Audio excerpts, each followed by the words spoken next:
Join Dessie Brown as he gives you inside access to industry leaders who are making it happen in entertainment, film, music, sports, and politics. It's the YouKnowDessie Show. So I know we talked about putting this together the last week or two, and so it was great that we picked today with the coming out, last night or yesterday. So it would have been a little bit weird if we would have had this conversation on Monday or Tuesday, and then the announcement would have come. And like, man, So, Yes, trust me. I mean, it's definitely great timing. I can't agree more. yeah. So please tell the viewership who you are and what it is that you do, and then we'll start at the beginning from there. All right. Well, my name is Jane Hamilton, and I am, what people sometimes call a political strategist or a political operative. And really what that means is I've just been around doing campaigns and legislative work for a pretty long time at this point. I mean, I try to deny it, but apparently I've gotten to the age where I can be considered a veteran of sorts. So it's been a while. I've been in the game for a minute. Definitely more behind the scenes, doing campaigns, managing campaigns, and working for various elected officials. And it's been really rewarding. It's been challenging, frankly, and I don't plan on going anywhere anytime soon. So it's good. Yeah, well, it was funny. You mentioned being a veteran political strategist, and I thought that as well when I read your bio. And we've known each other for quite some time, throughout Dallas, and so it's been really dope to see your your political aspirations being met and different things like that just over the years. So I really commend you for that, and it's dope. So please talk about first getting into politics. Was this something that you always wanted to do, or growing up, or how did you get into it? Yeah, it's interesting, right? Because as people of color, there's a lack of exposure. You think you may be interested in something, whatever the field is, but like you really don't have any idea of, like, most times, I'd say in most cases, at least where I'm from, right? Yeah. Of like, oh, what do I do? What's the first step? And so I just remembered, growing up, and two things really affected me. One was, listening to my parents talk about things that were going on in the city. Yeah. And, or something in the newspaper or something that came on the news, and having these really strong opinions about it, right? They were very active in the civil rights movement. And so just hearing them talk about it and, talk about, discriminatory laws and how, Randy, that's my mom's name. If I was white, it wouldn't have been like that. Listening to these kind of conversations, right? Right. And so it piqued my interest. And then I went to a magnet high school, and you had to test into the magnet high school to get there, but you could be, obviously it's magnet. So it pulled in from anywhere around the city. Well, down the street from my high school was another public high school, but it wasn't magnet. And it was like really geared to the neighborhood. Yeah. They didn't have any books. They literally had a set, because these guys would walk by and they wouldn't have any book bags. And we had our bags, and I'd be like, where are y'all's books, right? It was just like really odd to me. And then like, oh, we have a class set.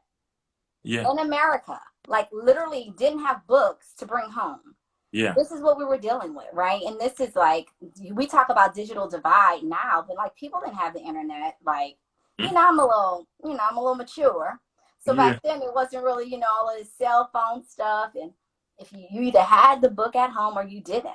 Right. How do you expect students to learn and do better? And so I just started asking a lot of questions, like, why is this? Do we pay a different amount of taxes? Like, I just had a lot of questions, which led me to wanting to have access to the people that can answer my questions, Mm-hmm. which then frankly led me to majoring in political science and communications.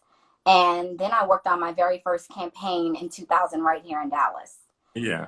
And so when you're in the field and you're knocking on doors, right? Like this is like the front lines. It's hot. Right. Let's just say that it's real hot. And Yeah. you're knocking on doors, or it's cold and you're knocking on doors, and you're going to people's houses and they're opening their doors and they're telling you how they feel, or they're telling you, I don't do this political stuff because it doesn't mean anything to me. Yeah. You know, that's when you really like, you see firsthand just how serious it is. You know, as we like to say in my sorority, it's a serious matter. And so, and so after that campaign, I just got the bug, and I just literally, I continued to do campaigns. I started from a senior, an elderly woman. Her name is Miss Dorothy Dean. She's since passed. She told me to call Representative Helen Giddings. Yeah. 2001. She said, call her and tell her I told you to call. See if you can get a job. I got a job. You know, Representative Giddings hired me. And that was the start. And I just never looked back. And I would truly recommend to people who, especially our young people, and age really doesn't matter, actually. If you want to be involved, work on a campaign. Mm-hmm. It gives you a really good picture of the process. Yeah. And not only the process, but candidates. And I've been really fortunate and blessed to be able to not come from this from a consultant angle, but to actually work for candidates that I believe in. I've never worked for a candidate, and that is a blessing that I didn't believe in. Yeah, and talk about, you know, going through that process and some more of the highlights from your career, because I know one was the Democrats won. Was that? Yeah. What year was that?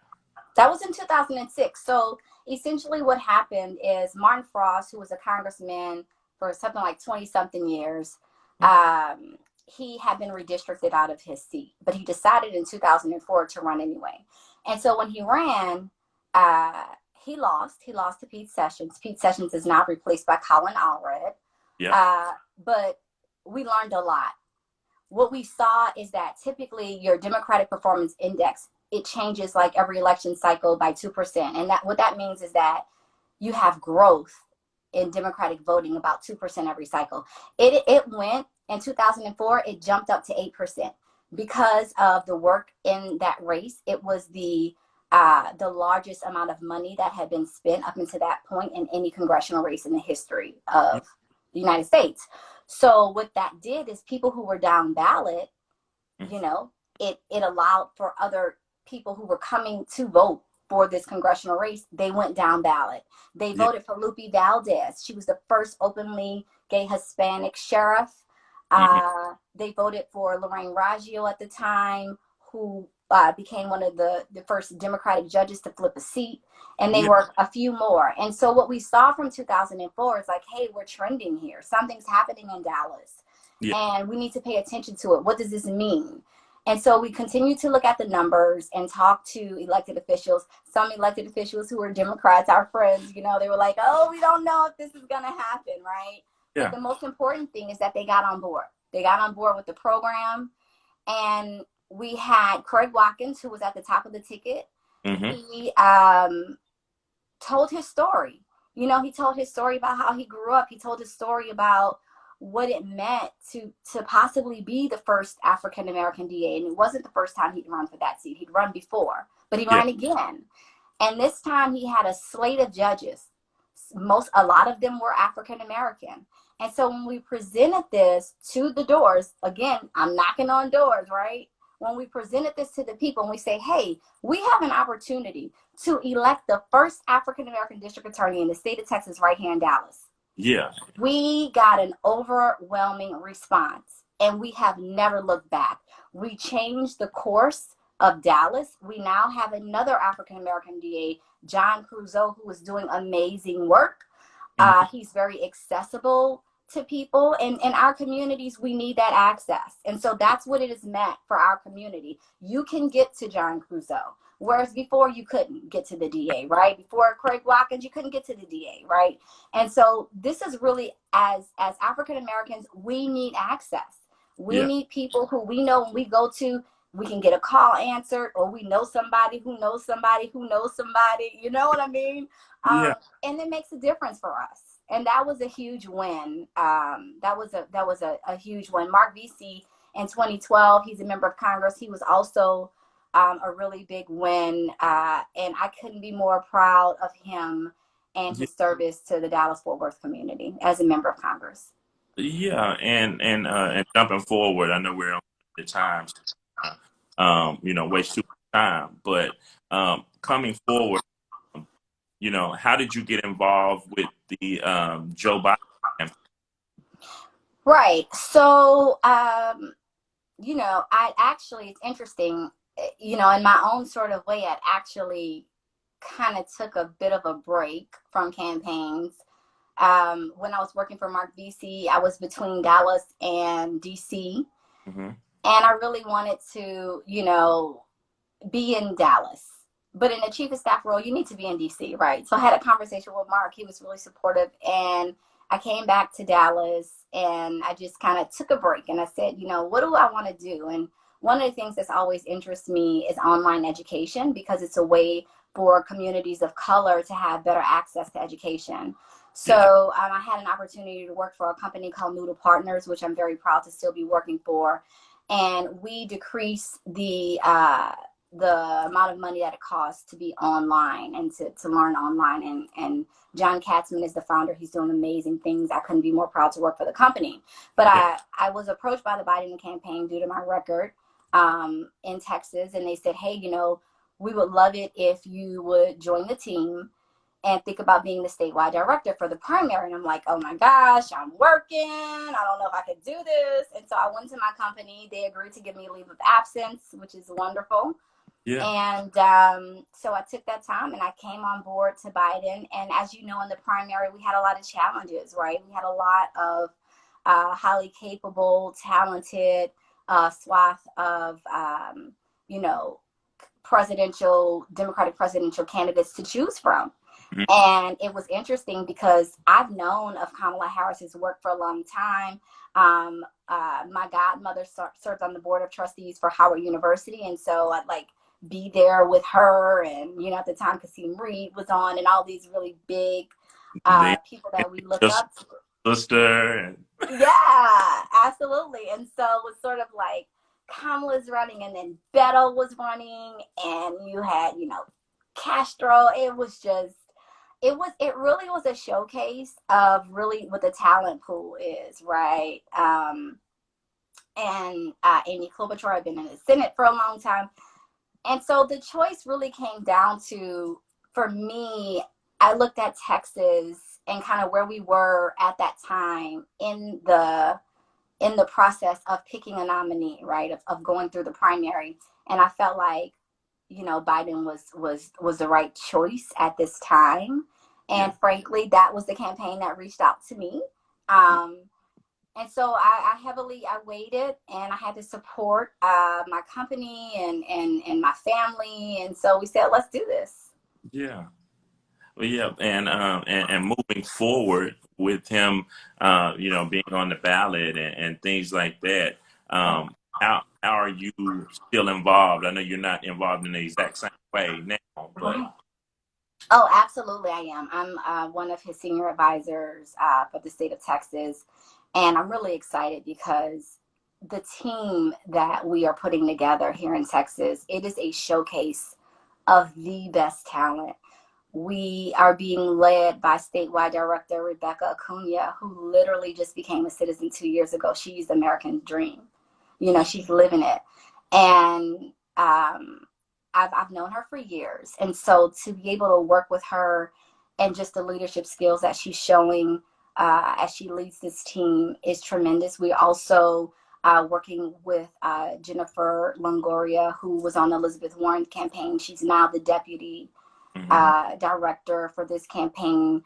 Shakira, who is in Houston. She's the director of coalitions. We've got a political director that's coming on board. We're working with Tariq, who's going to do some communications. Mike Collier, he's a senior advisor. He ran for lieutenant governor. So like the team is coming together in such an amazing and tremendous way that I couldn't be more proud. And of course, we have the elected officials, people like, Congressman Mark Vesey, Raphael Lanchia, Victoria Neave, Ron Kirk, Eddie Bernice Johnson, like a lot of people who have really been there. Senator Nathan Johnson, I don't want to start calling names, but have been there really from the beginning. And they are all on board. Helen Giddings, who I worked for, all on board to just really, show up and show out. And Congressman BC calls me often, and we talk about, ideas that we have and things that we can do to make sure that we turn out Democrats in Texas. And frankly, you don't have to be a Democrat to vote for Joe Biden or Kamala. We're welcoming everyone to come over and join the party. So we need the votes. And how with the pandemic, people can't move around the same way. So how has that affected the way you've worked on this campaign as opposed to campaigns in the past? Yeah, that's interesting, right? It's really a different kind of campaign. We're very used to connecting with people at their doors. It's something about that one-on-one contact, right? But, it's really hard to get to doors, for various reasons. If you live in an apartment complex, it's typically harder. Sometimes there are rules about who can come in and out, for the property.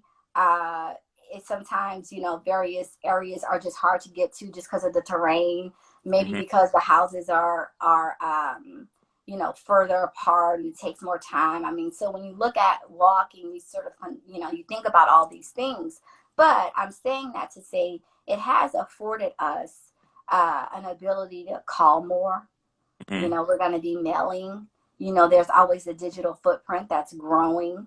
And a lot of us are on social media. And so now I will say that, I think people are used to seeing digital ads to vote for this person and vote for this person. And I just want to ask for everybody's patience, because if you think you were bombarded last cycle, the amount of digital social media ads that you're going to see for this election cycle, you cannot even get ready for.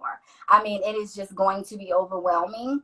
But please have patience and just understand that, we've got to get the message out. This is the stakes could not be higher for us in any recent memory. And so, it's going to be a lot of activity. And look, people have already called with, if, ands, and buts, and, why this person. And some people are excited, some people are not. But what I tell people is this. There is no perfect candidate, right? There really isn't. And so a lot of times we've got to trust the people that we do know. Jim Clyburn said something, and he really turned the tide during the primary.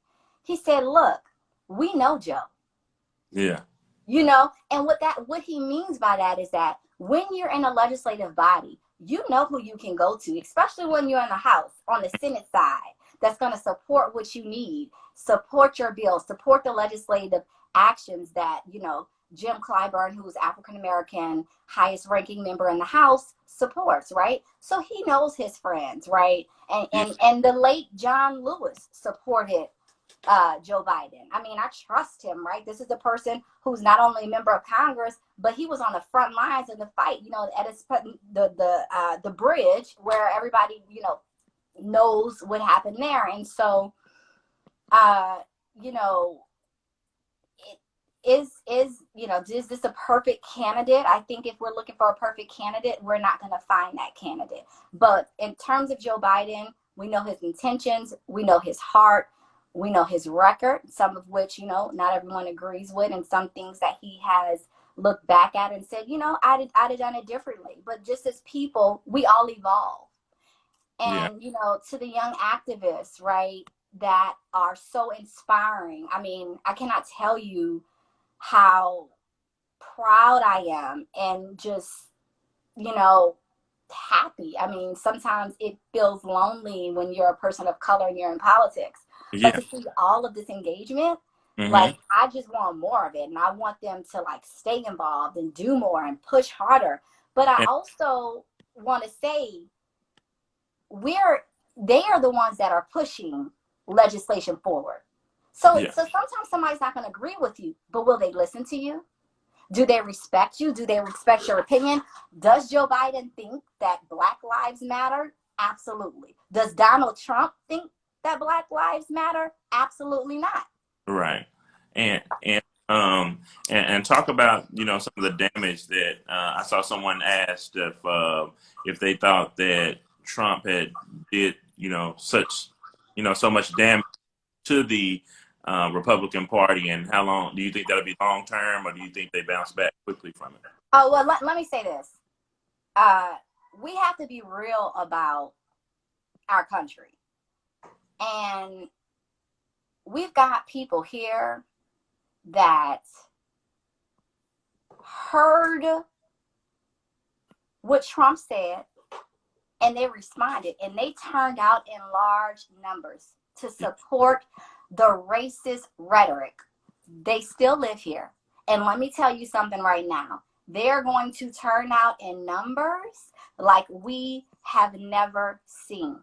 So please understand that while people of, sound mind, right, don't feel like his policies are right and his racist remarks are right, Yeah. Trump knows what his base is.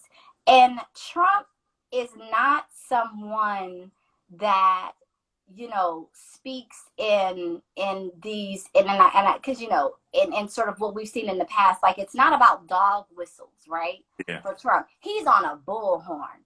Right. He is clear, and he has a base, and we cannot underestimate his base and him motivating his base to get out. And so I'd say to anybody who feels like, oh, well, Republicans are learning a lesson, we don't see that in Texas.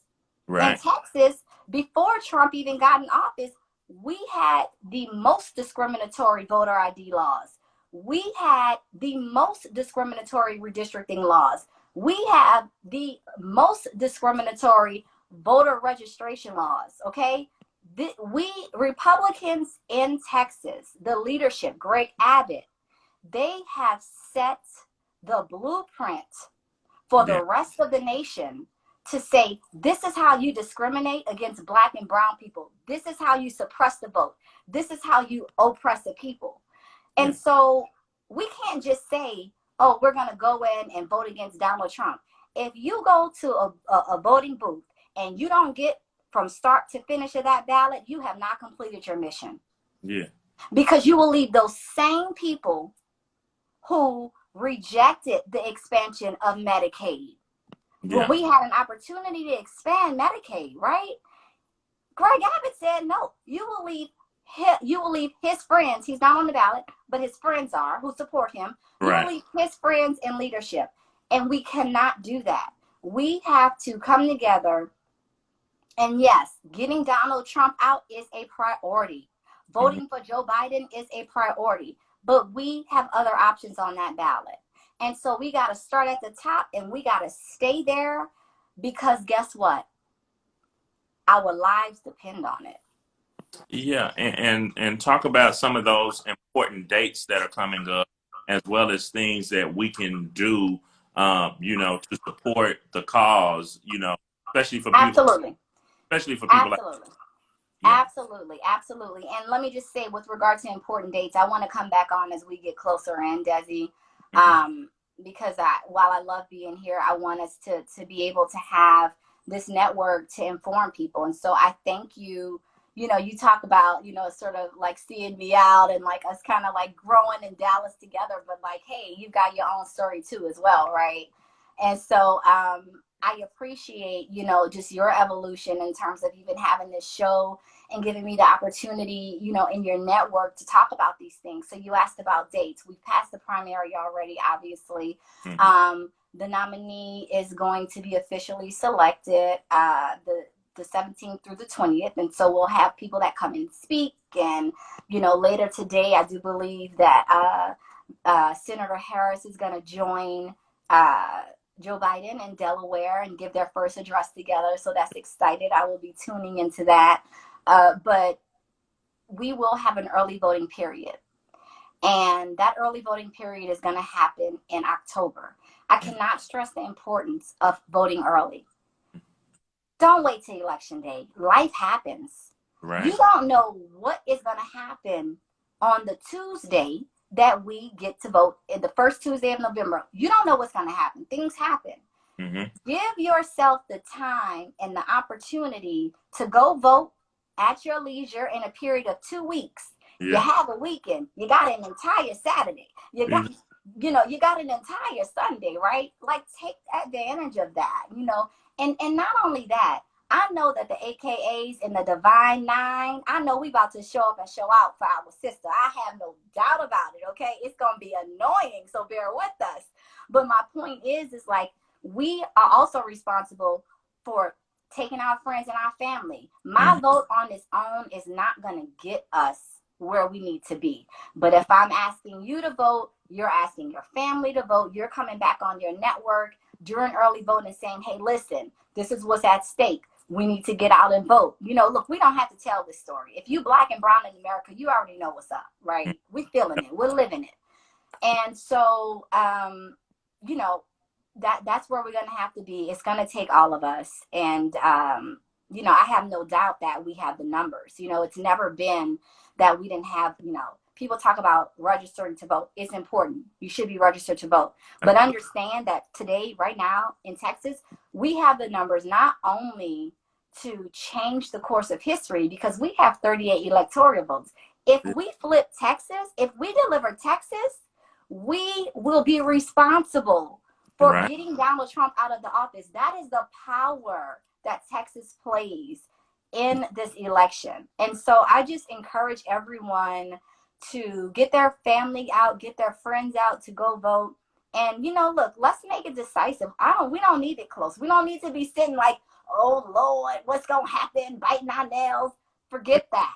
It needs to be so clear, because there's going to be a lot of games being played, that no one is going to be able to deny that hopefully we elect Joe Biden, and prayerfully we elect both of them, Senator Kamala Harris. So, and also obviously up and down the ticket, start to finish here, because we have an opportunity to flip the state.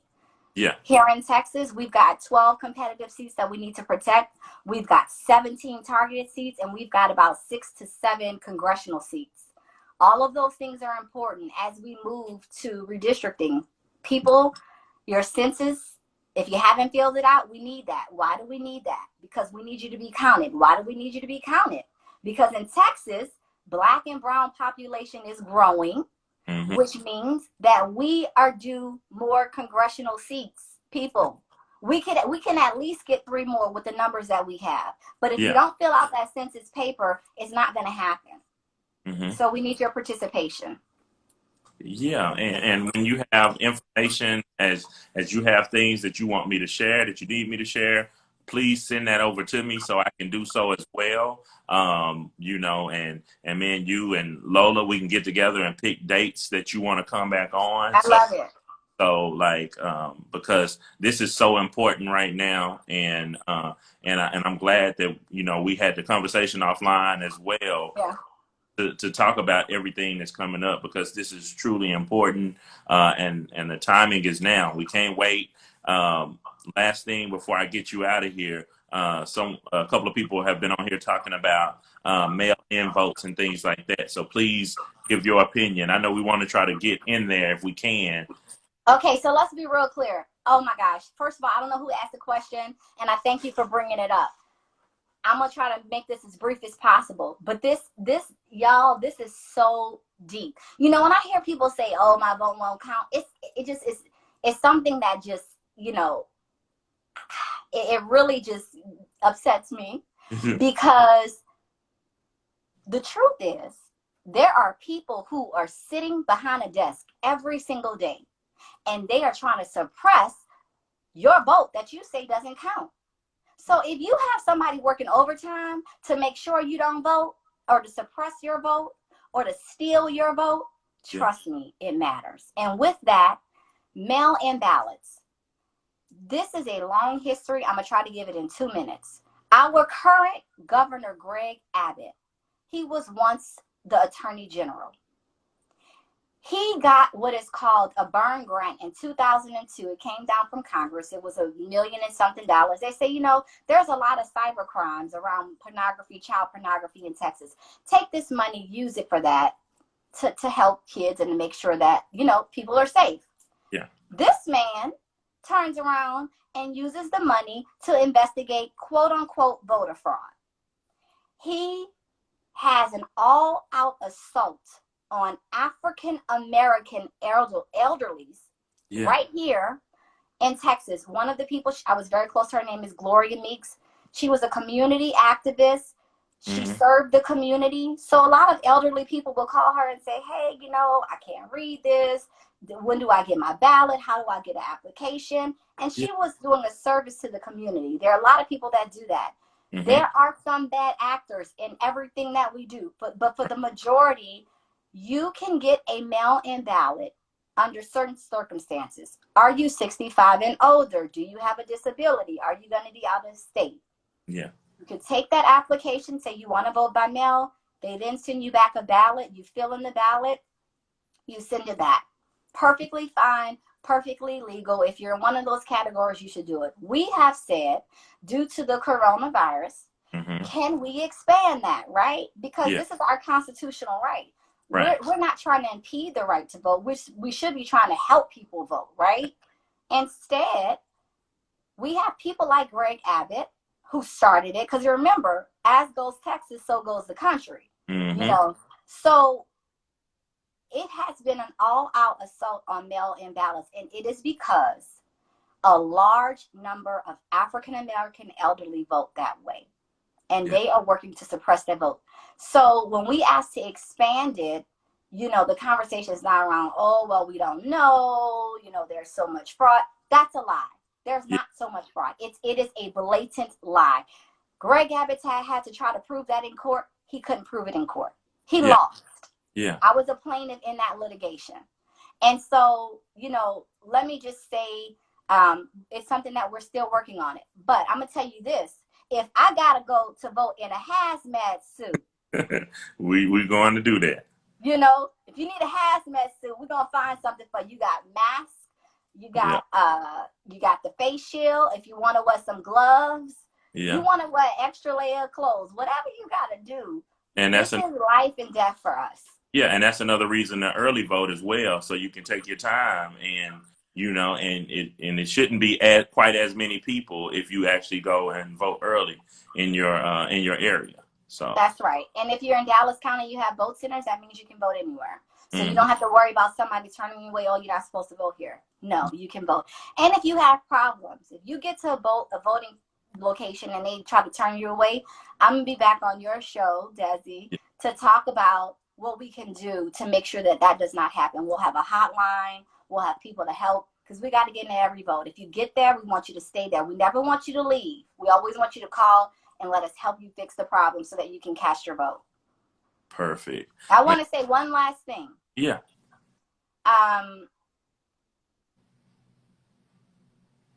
In this country, laws rule the day. The law rules the day, right? It's either helpful or it's hurtful. There are really two places that you can go to affect a law. Yeah. One is a legislative body. One is a courtroom. When you vote for someone, you can have a say. You can call that person you vote for, and you can say, you know, I have an idea about a bill. I was raised by my grandparents, but my mom claimed me on her taxes. Can y'all give her any relief? Guess who filed that bill? Congressman Mark Vesey. Right? Makes a lot of sense. These are everyday things. Representative Helen Giddings, she zoned so that liquor stores didn't necessarily have to be right next door to a school, right? So these are things that affect our families and our children. So you have an access point to affect legislation. This is the other side. The only other option is a courtroom. And trust me, when you go to a courtroom, you want to be in a position to defend a law that your elected official, who is for you, put in place. You do not want to be in a court of law fighting against a law that was designed to hurt you and your community. It is costly, and it is not the way we want to go. So the best option for us is to vote. Yeah, absolutely. But yeah, thank you so much for being on here. Let's get those dates together when you are available, and and the dates that make sense as far as coming back on, and let's plan this out now. Absolutely. Well, I thank you so much for your time, and I thank everyone for tuning in. We appreciate it. And I'll get this edited and get this sent over to you as well. Okay, thanks so much, Dessie. Thank you so much, and I hope you have a great day. You too. Bye-bye.